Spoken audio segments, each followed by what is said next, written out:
a video that is one of my favorite videos I've seen here. Not because I'm a coffee addict, but because there is some interesting stuff. It's about the way of coffee crisis. Okay, it's a very interesting interview with some Colombian people that describe a very difficult um, process that has been happening during the last years over over the most important places of coffee harvest. Do you know what is harvest? Harvest? Yeah, harvest.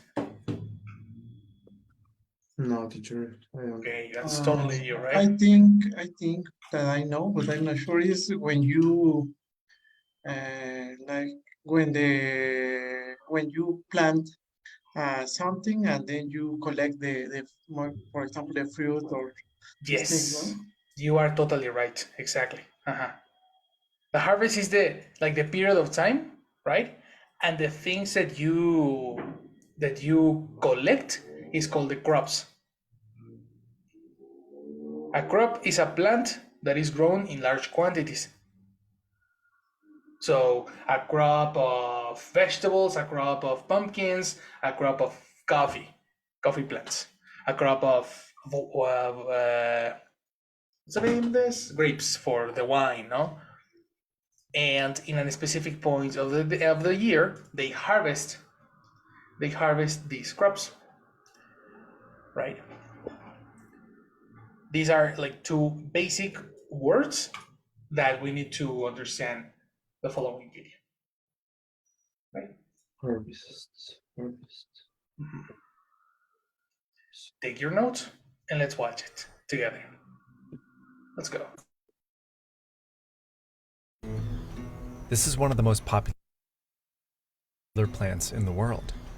It takes about 3 to 4 years to grow before producing berries, which are picked, washed, pulped, dried, and roasted to make coffee. The world consumes about 500 billion cups of it every year, and it's grown by millions of farmers across Latin America, Africa, and Asia. But there's a crisis on the horizon. This is the only area where the coffee plant can grow, and as man-made climate change warms the planet, it's shrinking. Here in Colombia, one of the biggest coffee producers in the world, the impact of that crisis can already be felt. En unos 15 años, la producción bajó enormemente. El año pasado fue una producción súper bajita. Yo quedé así aterrada. Y ese cambio del clima determinado, pues, y todos estos factores que la caficultura se viene a menos, esa cultura del cafetero va a ser un recuerdo.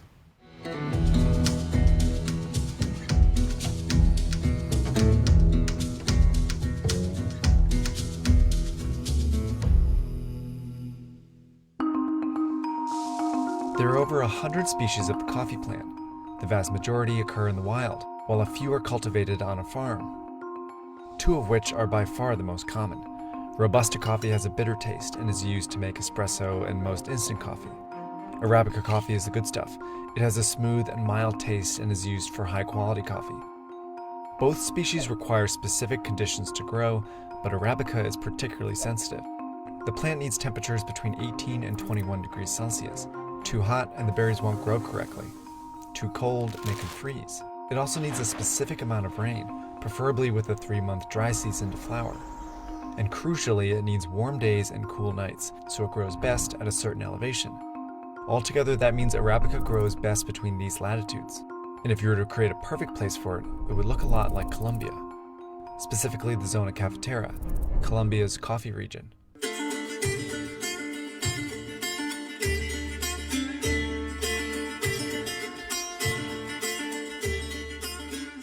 Toda la variedad de climas. Aquí tenemos aguas, tenemos fríos, tenemos calores por el sol. The coffee farmers grow and process it all by hand here, which is why Colombian coffee has been considered the best in the world for over a century. Lo amamos porque dentro de ello nacimos, con eso nos levantaron. Quizá a mí me hicieron debajo de un palo de café, yo no sé. Tal vez. Soy muy enamorada del café. He incursionado en el café tostado. Yo lo proceso, lo tuesto, lo vendo tostado. Eso es todo un arte. Se volvió un arte. But the zona Caftera is also where climate change is already taking a toll. Greenhouse gas emissions have warmed the region by 1.2 degrees Celsius since 1980. That's enough to push the optimal elevation for coffee higher up the mountain, leaving the plants down here to overheat and produce lower quality beans. That's what's happened here on the Villa Gloria farm, which sits at a low elevation. Hemos tenido unos calores y unos soles insoportables que no existían ahora años. The warmer climate is also ideal for pests and fungi. Up the slope, some coffee plants at the Santa Fe farm are afflicted with a fungus called coffee rust. Es un polvillo amarillo, es un honguito que se va secando la hojita y se caen todas, como ves aquí no hay ramas, no hay nada. And here at the El Oasis farm, changing weather patterns have made it hard to predict the life cycle of the coffee plant. Entonces ha cambiado en que ya no reconocemos con absoluta seguridad, como se hacía antes, cuándo son las lluvias, cuándo son los plenos veranos, cuándo sí es la floración. Tenemos que estar pendientes de la floración, cambió, y eso gracias a qué, al cambio climático. Since 2013, the amount of land used to grow coffee in Colombia has fallen by more than 7%, and scientists expect things to get worse. The zona Caftera is projected to warm by 0.3 degrees per decade and see more extreme weather. In fact, coffee-growing regions everywhere are going to be affected. A recent study estimates that by 2050, the amount of land that can sustain coffee cultivation will be reduced by 50%. And it's not just cultivated coffee. Another study estimates that 60% of wild coffee species could be at the risk of extinction because of climate change. Some of these are used to breed more resistant varieties of Arabica, which makes them critical to sustaining coffee production. That's not only bad news for the plant, but also for those who have relied on the coffee industry for generations. In the early 20th century, Americans and Europeans were buying more and more coffee. We Americans know what we like, and we really do like coffee. Did I say like? Well, we use more than 3 billion pounds of coffee every year. So prices were high, and that created a boom in coffee-producing countries. Where does it all come from? Mostly from South America. So let's fly down and get the story firsthand. Colombia was the second biggest producer in the world at the time. It was mostly grown on large coffee plantations called haciendas that dated back to when Colombia was a Spanish colony.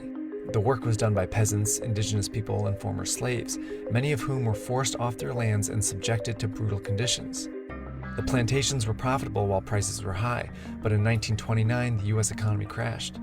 Demand for coffee fell, and so did the price, bankrupting the plantations. Fearing that Colombia's entire coffee industry would vanish, the government stepped in. They purchased these large coffee fields from the owners. Many had more than 1,000 hectares, about the size of 1,800 football fields, and they broke them up into small plots of about 16 hectares each before selling them to laborers. The idea was that these small farms could grow other crops alongside coffee to sustain themselves through price fluctuations. This not only saved one of Colombia's most important industries, but turned it into one dominated by smallholder farmers. Quienes vivimos aquí, como yo que he vivido toda la vida aquí, hemos vivido bajo los influjos de los ritmos que genera la actividad económica del café. To support the industry in 1927, the government had created Fertilizer, an agency that would organize and represent the farmers by negotiating fair prices and favorable deals with other countries. The most important one was in 1962, when Colombia signed the International Coffee Agreement with 69 other countries and set a price minimum for export. As coffee prices recovered, Colombia's smallholder coffee farmers started thriving. Todo el mundo aquí tenía una casa en el pueblo y una finca, y todos teníamos que ver con el café. Recordemos que la caficultura sostuvo económicamente el país por muchos años. Recordemos que la caficultura tuvo haces, tuvo flota mercante gran colombiana, tuvo edificios, tuvo muchas cosas. Éramos los ricos del país y del mundo, porque se manejaba a un muy buen precio. By the 1970s, Colombia was using the coffee farmer, or cafetero, as a marketing tool around the world. It is here that they buy their coffee. Coffee grown by men like Juan Valdez. Because for Colombians, their coffee is more than just the richest coffee in the world. It is a national heritage. Today, Colombia is the world's third largest coffee exporter, and there are about 500,000 mostly small farms that make up the industry. But just as these farmers are starting to face climate change, the economics that support them are disappearing. There are several ways farmers can protect their coffee plants from the effects of climate change. Shade trees keep the plants cool and stabilize the soil. Farmers can move their crop uphill, where it's cooler. They can also switch to more resistant varieties of coffee plants. The problem is all these solutions cost money that many smallholder farmers don't have anymore. De 15, 20 años para atrás, todo el mundo por aquí sembrábamos café. Sembrando el café hoy en día, lo sembramos a pérdida. It started in the 1980s when the coffee agreement fell apart along with the price minimum. Since then, more countries, especially some in Asia, have increasingly flooded the market with cheap coffee. It sparked a crisis around 2009 when extreme weather and coffee rust decimated Colombia's crop. Production fell to its lowest levels in decades. In 2013, thousands of farmers went on strike and demanded that the government provide them with more financial support and establish a reasonable price minimum. The government increased subsidies to coffee growers, but without another international coffee agreement, a return to a price minimum was no longer possible. So coffee prices continued to fluctuate. Today, it's below what many farmers need to break even. That's why it's so hard for these farmers to adapt to climate change. Para eso se necesitan recursos. Además, tú tienes la tierra aquí, eso se te calentó, ya no funciona bien. ¿Qué vas a hacer? ¿Qué vas a hacer? No tienes como comprar tierra en otra parte o algo así, estás frito. Y ahora están desesperados porque volvamos a sembrar y volvamos a tener sombrío. Pero eso, hoy por hoy, a los costos de hoy, es muy difícil para un agricultor ir sembrando estas cosas así. It's forced many farmers in the zona Caftera to replace coffee with other crops. Empecé a cultivar plátano en una vaina que lo llamamos aquí un cultivo intensivo de plátano. Entonces, los cultivadores somos los que recibimos la menor remuneración, ¿cierto? Entonces, la gente se cansa, o sea, yo soy enamorada de la tierra y puedo aguantar de alguna manera, ¿cierto? Pero hay gente que tiene sus hijos, tiene otros, o sea, tiene muchas responsabilidades. And it's not just a problem in Colombia. 80% of the world's coffee is grown by 25 million smallholder farmers, many living in poverty. From Central America to Africa to Asia, climate change is making it harder for them to grow coffee. Unless the price of coffee rises again and farmers have the financial means to cope with climate change, small farms everywhere will continue to be at risk of losing their livelihoods. And in the zona Caftera, that could spell the end of an entire culture built around coffee. Esos somos quienes hemos vivido toda la vida aquí y bueno, hemos tenido la oportunidad de conocer profundamente el fenómeno del café.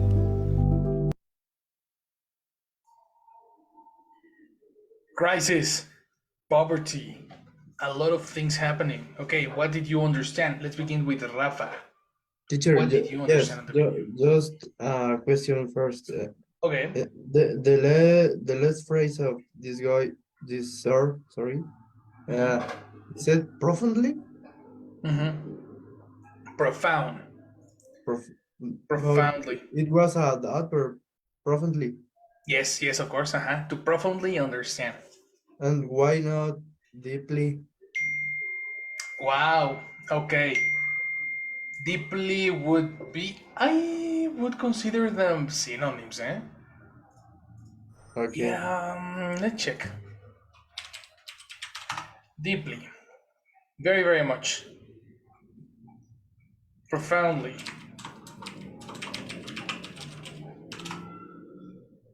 In a way that has a very great effect on somebody or something.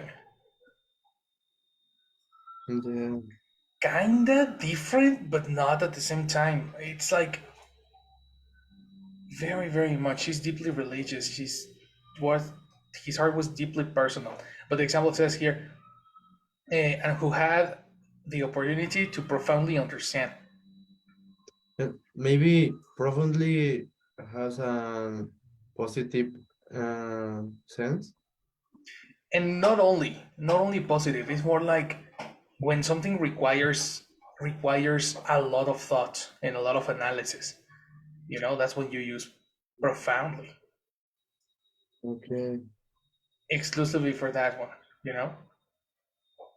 Okay. that Okay. would be my explanation, but really that's a very good question. Okay. Yeah. It it caught my attention.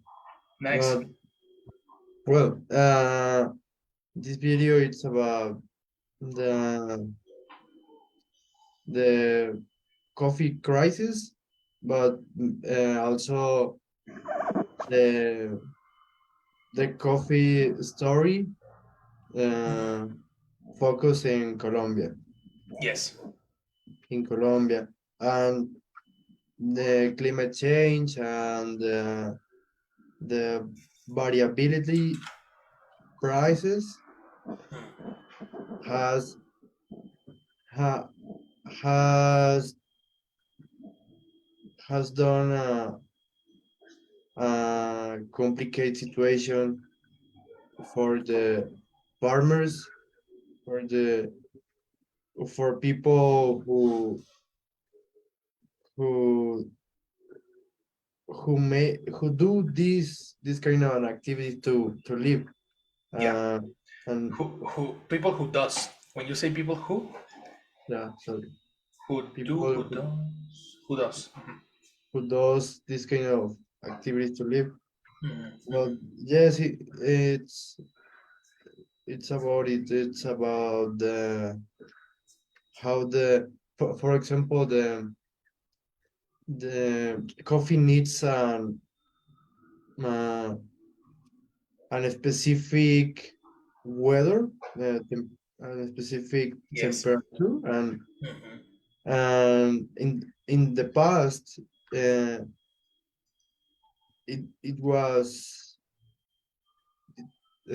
was perfect for for coffee, but Yes. now for climate change, but it's more difficult because there are difficult conditions to make uh, a great cultive, Yeah. A great crop. a great Spanglish. Uh-huh. It's a crop. great, The word that we were checking. Crop. a great crop. Mhm. Totally, Okay. totally right. Mhm. That's what is important about this video, because it's not only temperature. Like there are many, many, many factors that are affecting the growth Yeah. of plants, no? And I think mm, plants in general, but this example is coffee in particular. So Yes. that was a good thing. Mhm. In Mexico, it's the same. For example, uh, with with corn, Mhm. with corn. Uh, well, uh, many years ago, crop doesn't need a Past lot of doesn't in past didn't. didn't need uh, uh, this kind of fertilizantes. Okay, new vocabulary. Let's take it.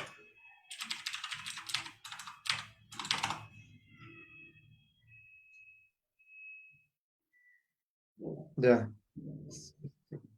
Pronounce it fertilizer, exactly. Fertilizer. Fertilizer. fertilizer. Uh-huh. Yeah. Well, my point is, uh, before this kind of crops didn't didn't need fertilizer, and also the prices ha, has decreasing uh, by by the years? Have decreased. Have Sugar decreased? 6. Have decreased through the years. Yes, and no, just it's the same situation in Mexico. Yes, that's a very good observation. It's coffee is one example, but if you see other types of crops in general, it's very difficult for a farmer or for a landowner to actually make a profit with with these type of things. That's a positive thing about today's government, because they are really trying to help that specific sector in particular, a sector that has been very subjugated for a long time, you know, helping farmers and helping the landowners, and it's something that it will give us food for the future. So that part is super important before everything becomes artificial, because we are very close to that, you know. So that's the thing. By the way, I hate Nescafe. If you ask me, but everybody drinks Nescafe, you know, like it's like so popular, and I think that's one of the reasons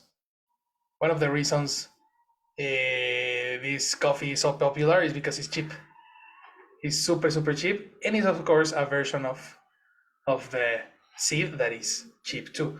But I'm getting ahead of myself. I want to hear it first, you guys. Let me hear now, Isaac. What did you see in this video that you didn't know before? Well, there are a lot of things that I didn't know. For example, all the conditions that this plant needs to grow. For example, the weather, how to say and it's something interesting because I already know, but Oh, yeah. yeah. What did you already know? Oh, that this plant was how to say was how do you say? Let me check. When you was how to say cosechada, Oh no, don't harvest. speak Spanish. When it was Yeah, harvested, harvest is a regular verb. harvested. Harvest exists. Okay, harvest. Is it a regular verb? Yeah, regular. For Okay, harvest in present and harvested in past. as we harvested. Okay, in the south part of the world, but I didn't know that it was like in even in I think in Africa. So it was Okay. interesting. Also, well, I noticed that the Colombian government really tried to support the people who live Mm-hmm. so who lives from coffee because they are having a really difficult times. So they are trying to to help them, but especially I think that because it's like an important part of their economy, no? I mean, there Sure. are a lot of families that depends on that, and also that it was interesting because I thought that maybe there were more like big companies working in this area, but I noticed that, well, according to the video, it's like divided between small farmers. Mm-hmm. Uh, well, understood that it's like a part of the of like a government plan that when they try to help them, no, because I didn't Yes. understand very well, no, they buy like the complete fields and then divide it or something like that. Yeah. You understood. Yeah, Very interesting stuff here. That was when they mentioned the football fields, yeah, right? It's somewhere around here. And actually, I cannot tell you the whole thing right now because you're gonna help me figure it out on Friday. But that's precisely the yes, point. It was like there's a very massive land that was divided and purchased by the government, and then these lands also again divided again, so it makes it a better profit for everybody, so they can like mix production. You can have coffee plants together with banana plants and together with other types of crops. Yes, and it's I thought for example I was wondering if there were like a big companies working in these areas, but they didn't mention like anything, or did they? Exactly. There is don't remember. not a lot of information about it. Yes, Yes. but well, I think that the problem with that is like there are a lot of people that compete to each other, maybe. So they are trying to survive, or no, I don't know. I think that there are a lot of problems there. What else? What else? Oh, well, it was also interesting to notice. Oh, yes, I remember. Sorry, I was talking about it because I think that if there were like big companies, maybe it would be easier for them to create like the conditions to harvest the coffee. Exactly. Because they invest money, they try to maybe build how to say this place when where you cover the plants and have this system to make them grow faster. No sé. It's called that's very technical. It was a system of water, a pond something, a ponderous ponder something. Pond, I don't remember. Okay. Yeah, but I think it's like a system of irrigation, no? yes. So, but the problem is that the people don't the people is doesn't have Plural. oh yes, people don't have the enough resources to afford this kind of systems. So they are struggling against the weather and trying to do their best with the resources that they already have.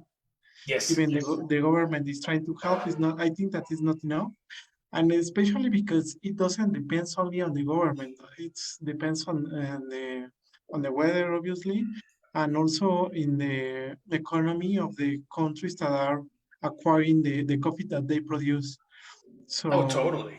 so yes, they depend.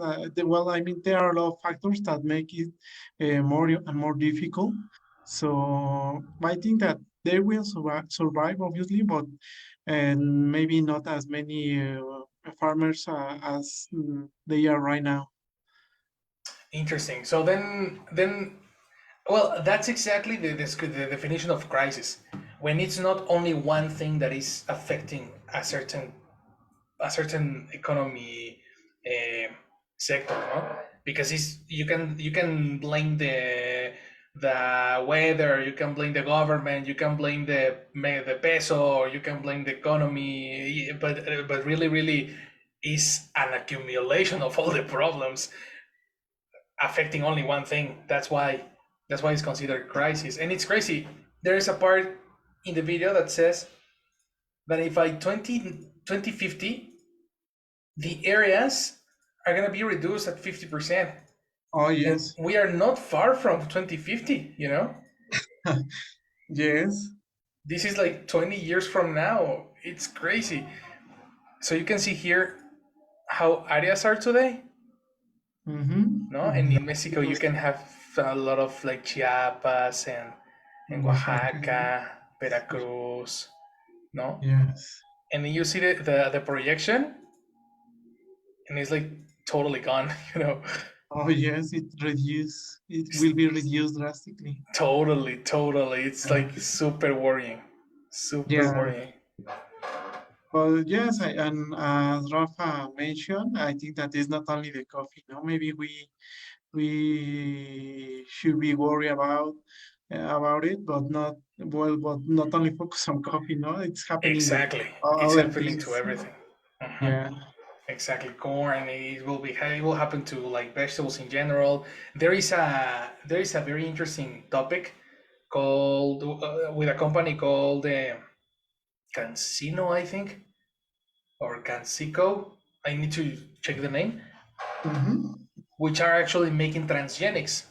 Transgenics are working with crops and harvests in an accelerated way so they can harvest faster this type of food in a Mm-hmm. more difficult environment.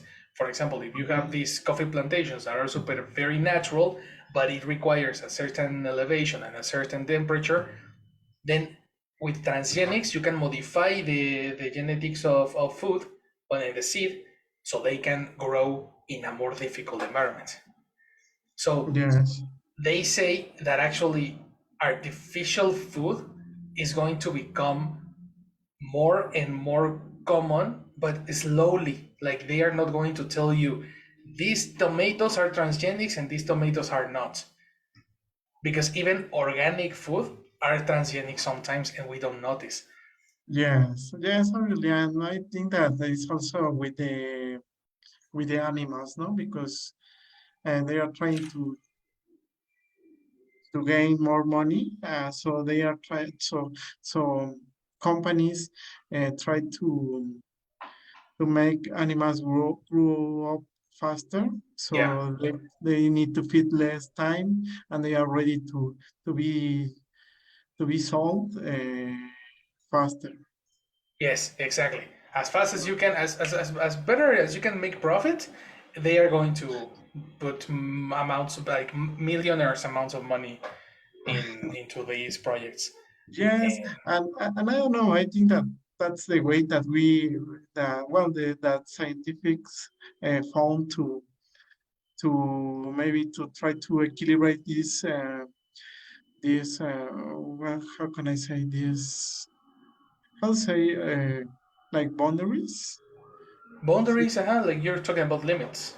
Yes, Mhm. to so they're trying to find a point when they can, I'll say like when you go on those boundaries, when you When you like go through yes or to go surpass. through yes exactly go through those boundaries, but at the same time making more money. So they know that that maybe those products are not good for our health, but at least we have something to eat. Exactly, exactly. At least, which is Yeah. because for 8 billion people, we Yes. need to figure it out. And something that I have heard is I'm getting too much. I am really curious about this topic, but like to finish this, I would say that there are a lot of restaurants and a lot of places that waste food. They Oh say yes. that from the 100% of crops and harvests that exist in the world, only 20% of this food ends up in a meal. Only 20%. The Okay. rest is left through because of decay, because of what is this oxidation. Okay. Yes. They get lost. So it's like crazy. There is food. Actually, there is no a food crisis.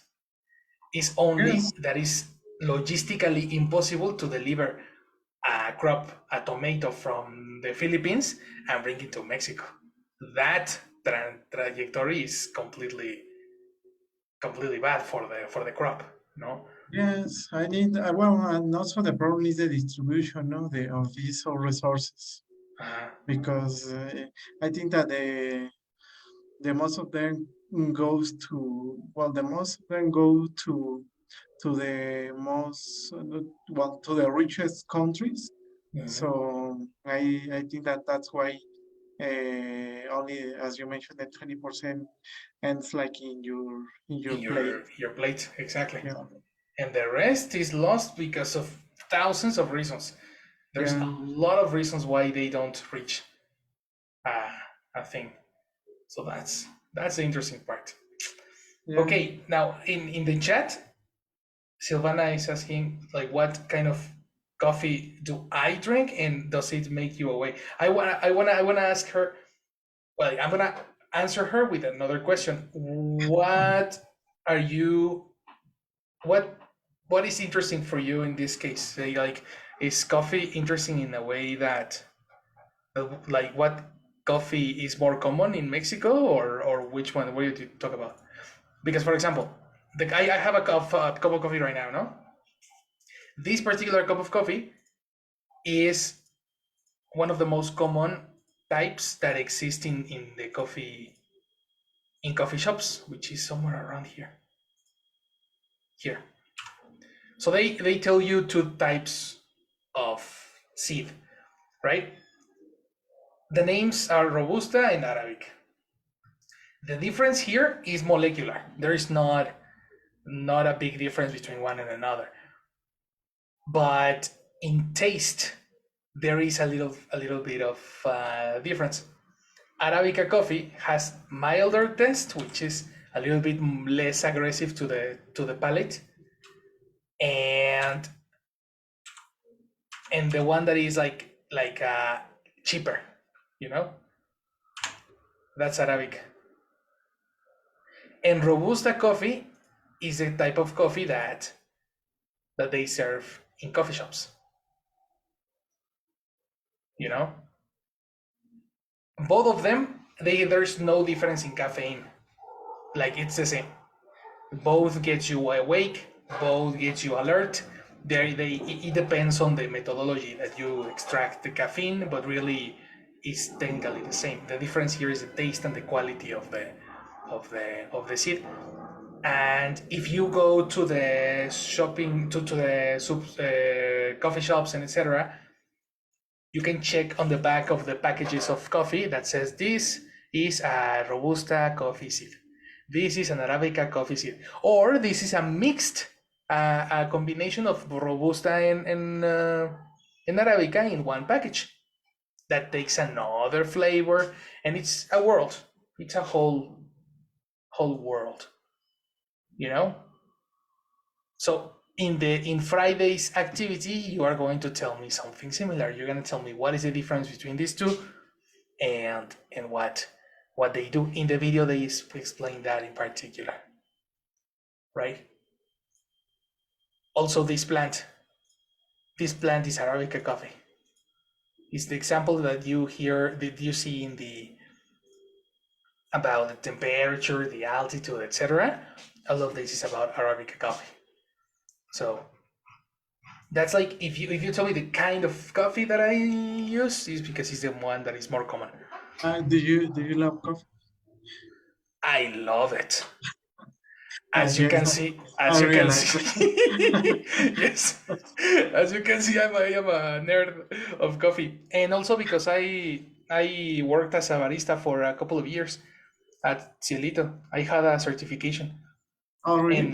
And yes, yeah, and Amazing. they trained me. It's really cool. I love it. I really love it. Did you taste the other coffee shop? What is its name? Like Juan Valdez? I think that it already disappeared, no, from Mexico. Which one? Juan Valdez. Juan Valdez. I have never heard of it. I think that it's from Colombia, but I remember that there were a few, how to say, branches Branches around the city, but they disappeared a few years ago. Come on. And it's very interesting because I have heard of Colombian coffee very few. Juan Valdez? I don't remember if it was the name. It's the same that we see in the video. In the video, yes, actually. Oh wow, I didn't know that. Yes, I remember that when I worked in Torre Mayor, there was one branch behind the building. But the Juan Valdez store upside in Mexico 3-4 years ago because it has a problem with the government. Oh yeah, I haven't seen any other branches. Yeah. Problem the taxes. That's really? Okay. Yeah. Come on. because the branch I saw in Santa Fe. Oh, really? Mhm. And then It's it, very it nice. closed. Yeah. That's so unfortunate. That's so unfortunate because yeah, I saw the face and I was like, hey, this guy is the same in the video. He's over here in the commercial. Somewhere around here. Here he is. Mr. Juan. You can buy it on Chedraui Selecto. Ah, okay. Silvana says in the chat that Juan Valdez coffee is there. I will go.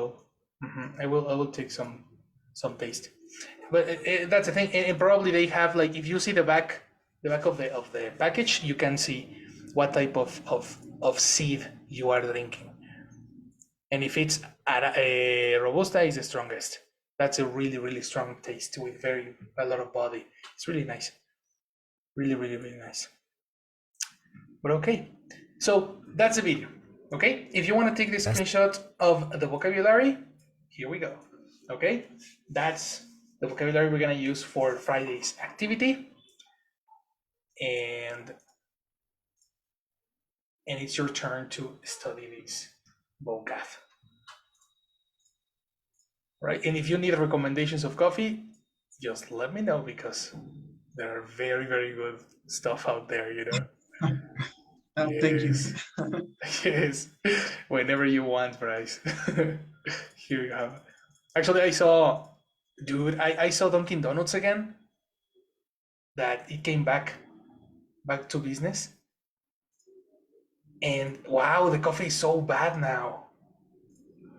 Like in the past, it was delicious, and today the coffee is like totally sucks. The new Dunkin' Donuts coffee, really bad. And I closed it. And do you know what is your opinion on for example, Andati coffee? What do you think about Andati coffee? It's the best I ever tried. It's the best. Are you being serious or are you being? I don't drink coffee because it irritates my stomach. Oh, that's so bad. No. I just drink tea and water. Like mild stuff, not aggressive to your guts. Yes. Okay. And what about the rest? What about Michael? What kind of coffee do you drink? Or do you even drink coffee? Yeah, I drink coffee, but I prefer the machine coffee. When you how you say when you that no. This is they sell in stores, Walmart or what else. But you say machine coffee, no? Machine coffee. Machine coffee. What kind of machine? What do you? Give me an example. When you sell a batch, a batch you put two spoons on the machine coffee. The machine coffee. Oh, you're talking about, for example, Andati, but the machines like the flavors, no? You press a button exactly. And you get the coffee, right? Yeah, exactly. Well, in the house, I saw the machine. Did you the coffee? The machine filter the coffee and with water, and you serve it on the cup of coffee. Are you talking about Dolce Gusto machines? Yes, but I don't like it because I think was there many capsules. Capsules. It's so much plastic, no? Yeah, exactly. I agree. I agree with you. I don't like the. So what machine are you talking about? Caffeine. Coffee. Coffee machine. You're talking about filter coffee. Filter coffee. Yeah. Oh yes, I prefer that one. Yes, yeah. Definitely. Quick tip: if you want a coffee to wake up, drink a coffee from filter. Not espresso. Espresso doesn't wake you up. Espresso has only the very strong taste, but it's not is not to wake up. If you want someone to wake up, it's filter. So if you go, for example, in the morning to Starbucks and you need a coffee, don't order espresso americano. Order coffee of the day. Coffee of the day is extracted from the paper, and it takes so long in hot water that the molecules get more caffeine. Okay. Because it's a longer time in production. So the molecules of caffeine gets more induced in the coffee. And the espresso, no, and the espresso is like 5 seconds. So the coffee doesn't get too much caffeine. Okay.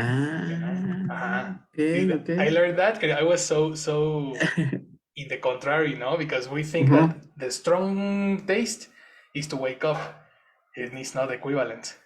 Yeah. It's not equivalent. That's a tip, recommendation for everybody. Except Isaac, because Isaac doesn't. Isaac only wake up. So sorry. Only tea. Yeah. No, I'm an old person. You're an old person. You are my age. What are you talking about? What about Rafa? What kind of coffee do you drink? But well, I'm not a coffee lover. I have a lot to know about it, but when I drink coffee, it's instantaneous coffee. Italian's coffee? Like Italian's coffee shop? Instantaneous coffee. Instant, not instantaneous. Instant Coffee. Okay, instant coffee. Oh, yeah, like Nescafe? Yes. That's precisely the one that is more common. Yeah, I don't know. I don't know a lot of coffee. But I would like to, but no, and I know people who loves coffee, really loves coffee, and for me it's like meh. Exactly, because at the end it's just a drink, it's just another drink, like and sometimes it's just the taste. Like when we drink this type of things, is for the taste, no? I think that's your case. Yes. Well, for example, now every day I have class at 7 a.m. Okay. So sometimes I get I prepare coffee. Exactly. Yes, but it's very well, it's not usually. Very. Let me help you with a phrasal. No, an adverb. Hardly ever. Or actually, do you remember hardly? Hardly ever. It can be only hardly. It's like I hardly drink coffee in the morning. I hardly. Yes, but well, that's the case for me. Good. Yeah, that's nice. You're more like that's very nice, because it's addiction comes from taking or giving the responsibility to a drink to wake you up. Yeah, and I prefer totally whiskey. Correct. You prefer whiskey in the morning? Okay. I thought I was going to tell you that's good. Coffee is very dangerous. Exactly. Coffee is very dangerous. I prefer to have a glass of whiskey in the afternoon. Okay. To wake up, no? Yes. No whiskey, no family, right? And half day and before go to sleep. Yes, and after America loses. Yes. No? Yeah, I know the sensation. Well, actually, we may laugh, no, but whiskey is another very interesting topic, Yes. Every single drink, every single way is so interesting. There's so much to see. But anyway, that's gonna be the video. Teacher, Okay. I have a question. Tell me. Why the Nescafe is cheaper than other coffees? Oh, Because the seed is that's another country. exactly. What a great, and you understood because the seed. Two reasons. One, the seed is lower quality than the. Well, not lower quality because it's also work. No, it's Arabica coffee, which has a mild taste, very relaxed, and more friendly, no? More friendly for your taste. And the second is easier to produce Nescafe. Oh, okay. First, the coffee seeds are more resistant, are cheaper also to produce, and there is a process, very interesting process, when they transform a massive industrial coffee machine and they transform it to instant coffee, to the powder, solid. You know, this transition is called decantation, when it passes from liquid to solid. And that requires massive quantities of nitrogen and super high levels of extraction of liquid, but solidification of molecules, and it's super interesting. So interesting, but it's faster, much faster. Okay. That's why Nescafe is everywhere, in Mexico, in the United States, in wherever. Nescafe is instant coffee is the first option. That's the thing. Curiosities of life, curiosities of coffee. Let's bring it up, guys. So we have here the new topic that we are going to talk about during this week, the grammatical topic. Okay, I'm going to show you one, and we're going to start like making a little bit of a practice while in the last 2 minutes of the class, right? Perfect modals, which is one of the structures that we need to cover in order to finish this structure learning. This is the final structure we are going to learn up to advanced. This is the last structure you need to learn. Before this, we saw passive voice 2 months ago. Let me show you the structures handbook. Here it is. So the basic structures goes from using the verb be, auxiliary do and does for present, is or am for future plans, and technically the verb ing, no? The verb ing and past and in present. Then number 5, finish actions, when you are talking in past about a specific points in the past. Have plus past participle, which you need to practice this, because we have some problems using have and has. And the last one, number 7, modal verbs, which is the simple part, no? Number 7. Then when we saw gossip, we saw structure number 8. Structure number 8 talks about past before past, no? If I had done something, no, something that I did before I did another thing is 2 things in the past, right? If you want to review this, we can gladly spend a little bit of time doing that, right? And then after that, we have number 8, number 9, passive voice. That was the structure we saw 2 months ago. We opened the intermediate level, the higher intermediate level, using passive voice and the analysis of past participles, what the verb be does. Sometimes the verb be changes, sometimes it's necessary, sometimes we can change it for linking verbs like become, seem, ask, etc. That was passive voice number 9. And now we are going to pass to structure number 10. Structure number 10 are the perfect modals, right?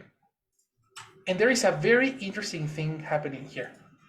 Perfect modals. The auxiliary are modals. right?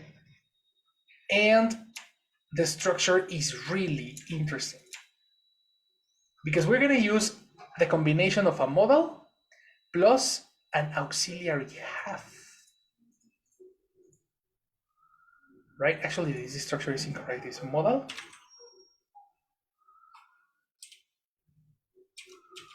plus have. Then modal plus have,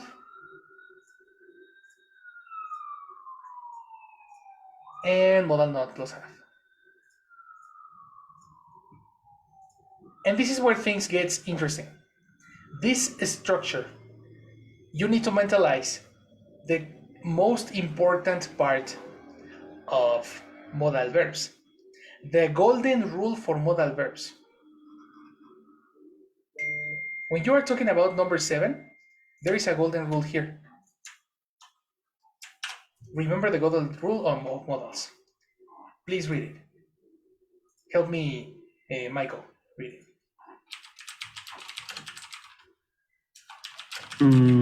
Always use the simple form after modal. Always. Always. Okay. Always, always, always use the simple form of the verb after a modal. What do I mean? If you are going to use auxiliary have after a modal, imagine will, can, could, may, shall, etc., you will always use the auxiliary have. So technically, perfect modals in theory is the modal plus structure number 6.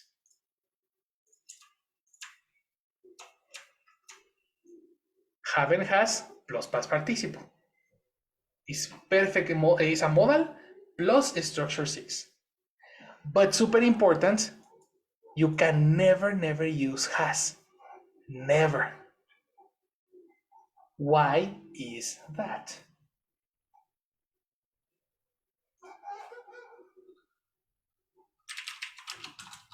Questions? Why is that? I have a question. Teacher, can you give an example using these rules? Of course. Okay, let me just pass to Jessie and I think of an example, okay? Because Jessie is here. Hello, Jess. Good afternoon. Hello, thank you. Good afternoon. So I will take attendance, please. Mike? Here. Hi, Mike. Thank you. Rafael? Hello, Jesse, I'm here. Hi, Rafael. Thank you. Good night. Silvana? Hello, yes, I'm here. Hi, Silvana. Thank you. Oh. Good night. Isaac? Hello, here. Hi, Isaac. Thank you. Good night. And Alex? Alex, no, absent. Yes. All right. Yes. Thank you. So that's all. Thank you, everyone. Have a good night. You too, girl. See you. All right. So, an example. First, we need to check regret. Okay? Regret is to feel sorry about something that you have done. Okay? Something that you have done or something that you have not been able to do. I have always wanted to, let's say, to be super fit, no? Super strong, super lean, super slim, but super like big, right? But every Saturday, every Sunday, I am drinking, I am going to the cinema, and I am, what was the word? I am stuffing my face with junk food, popcorns, M&Ms, sodas. So it's kind of nachos. So it's so difficult for me to reach the potential, you know. Every weekend is not that I regret, because I enjoy eating like that sometimes, but I let's use would have. I would have been leaner or fitter today. I would have been fitter today if I didn't eat so much on the weekends. I repeat, I would have been fitter today if I didn't eat so much on the weekends. What do you understand here?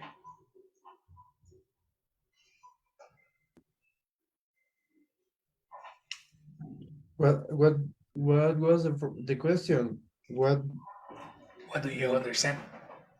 I understand that it's like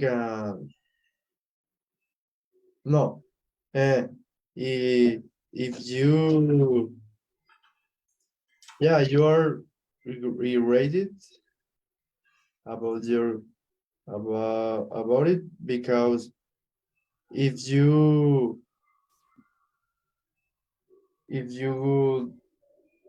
would would it better If you would eat better, if you ate, if you are making the conditional is if you and then the verb in past.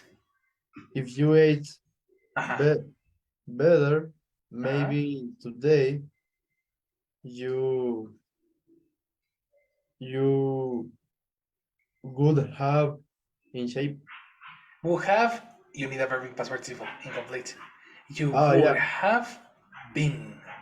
You have been Peter? Fitter.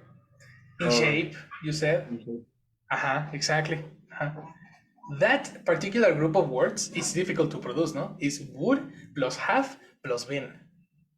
Or would plus have plus a past participle like eaten, forgotten, gone, been, played, etc. Right? Yes. So that's my point. When we are talking about structures, we need to keep this in mind. According to the structure, you need a modal, and exactly for that reason, we cannot use, let's put it over here. We cannot use the simple form after a modal. So we cannot use has.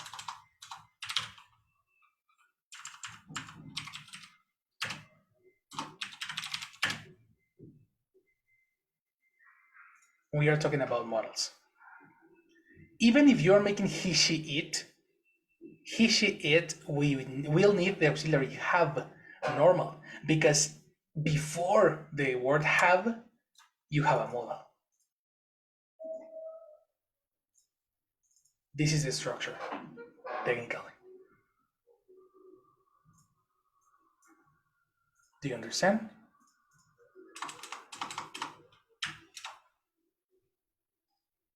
Or no?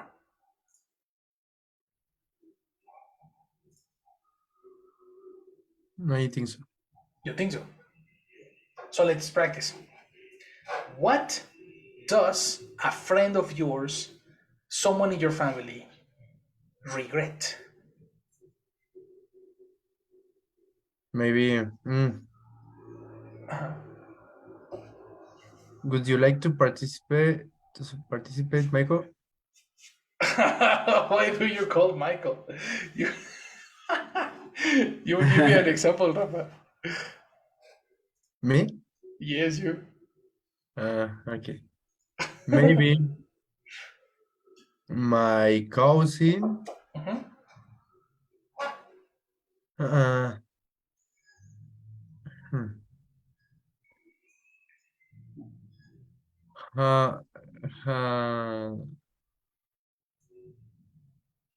has regret has been regretted. Has been regretted. Eliminate been. Has regret. Regret is a verb. Regular. Regretted. Regular. Regret. Regretted. Close. Excellent. Complete. My cousin has regretted.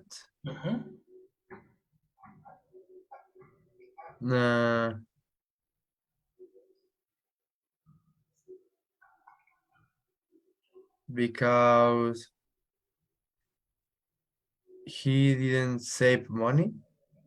Okay, great example. Okay, so your cousin has regretted because he didn't save money, right?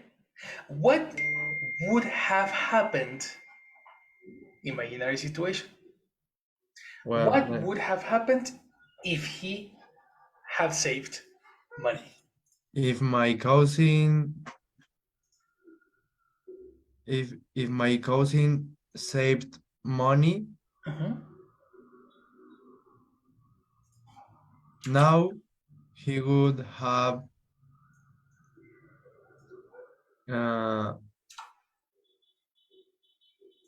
would have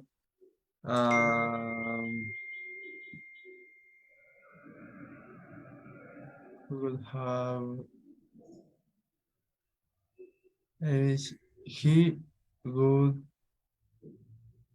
have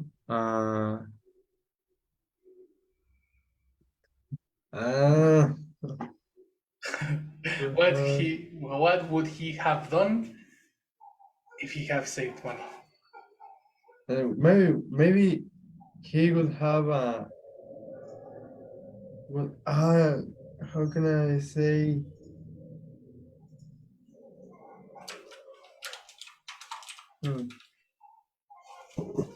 I don't know. It's like he would have brought a car. He would have brought a car. Exactly. Good pronunciation. Bought. He would have bought a car. Yes. That's correct. Exactly. That's precisely the point. Good example. If, I repeat, if he had saved money, he would have bought a car. If he had saved money, he would have bought a car. Exactly. Already. Right? Let's analyze that particular structure. Technically, we are using combination for the conditional is the combination of structure number 8, which is past before past. Okay, number 8.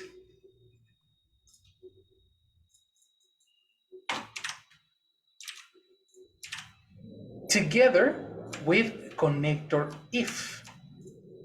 I'm going to take this here.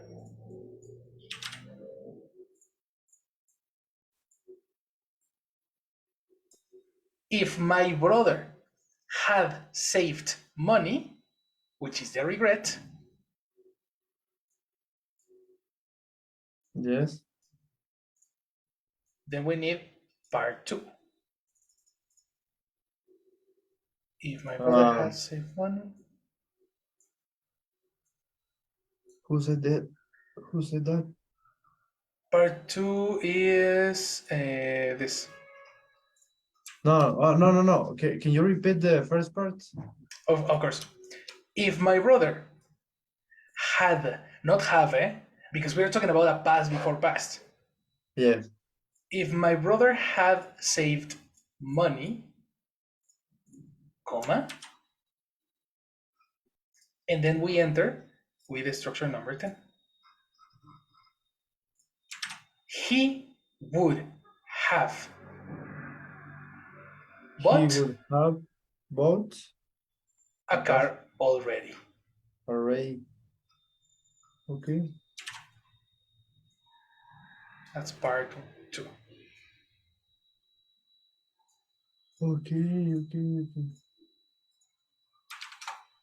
So this sentence has 2 components. Component number 1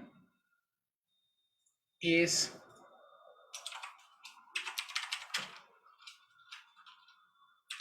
the part if, which is the regret.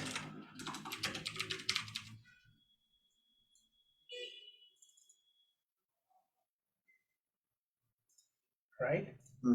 Yes. And part perfect model is What if? What would have What happened? would happen? Exactly. How things should have developed. That's the conditional or the review for the second conditional. Okay. No, how, what would have happened?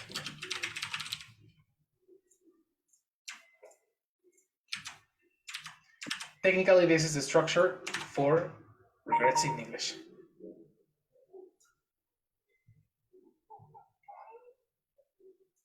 When you use this structure, these two can go together and you can switch it.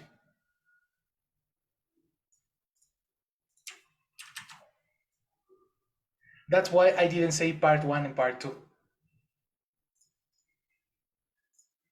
Because actually you can say it in the opposite sides.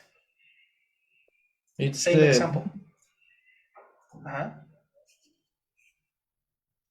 Me? Yeah. Okay. Continue. Okay. My brother. My brother Mhm. would have bought a car already if he had saved money. That's it. Yes. Easy peasy Japanese. Okay. That's the way. And that's the use of the modal verb in this context. Right? Modal verbs, the perfect modals are not always conditionals. But this is a good way to process the word would, because would is a little tricky sometimes. Yes. We are talking about imaginary situation in this case. Yes. Right? This example in particular is for imaginary situation. Okay.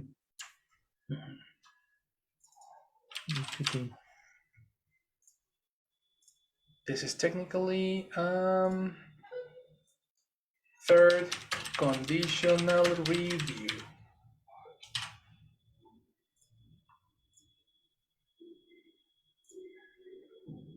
So what about you guys?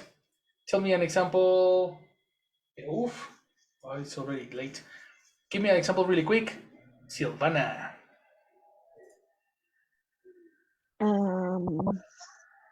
If I would. You're combining. Yeah.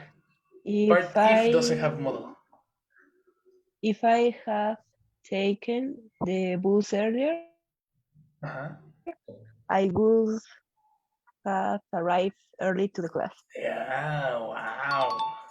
That's a great example. And what about Mike? Give me one.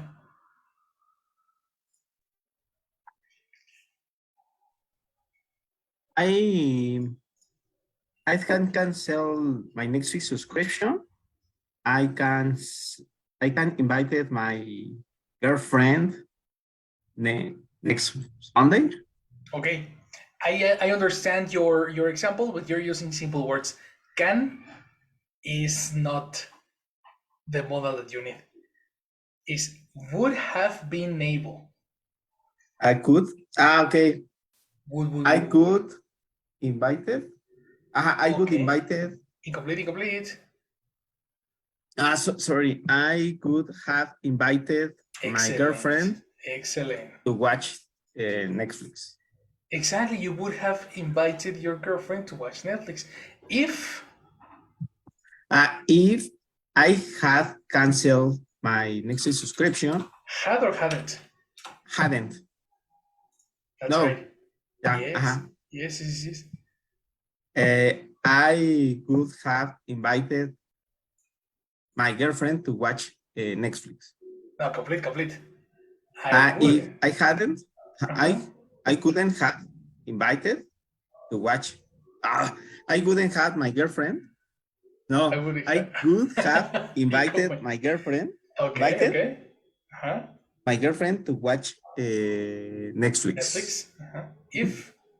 If I hadn't canceled my Netflix subscription. Perfect. Good job, Mike. Yes. That's a third conditional, guys. That's why, in order to understand the function of would have, it's very important first to understand structure number 8, past before past. That's the first thing you need to dominate. And the second thing you need to dominate is how the conditional works. Conditional number 3. Okay. Those are the two things, the fundamental things that you need to understand this part. So what we are going to do tomorrow is to study this information again, but with the rest of the modals. Now we're going to use could have, should have, can't have, may have, must have, and how to use them properly. But that's going to be tomorrow's mission. In this moment, we finished the class. Okay. Study your structures, guys. Thank you, teacher. Thanks to you. I'll see you tomorrow, guys. Bye. Bye-bye. See you later.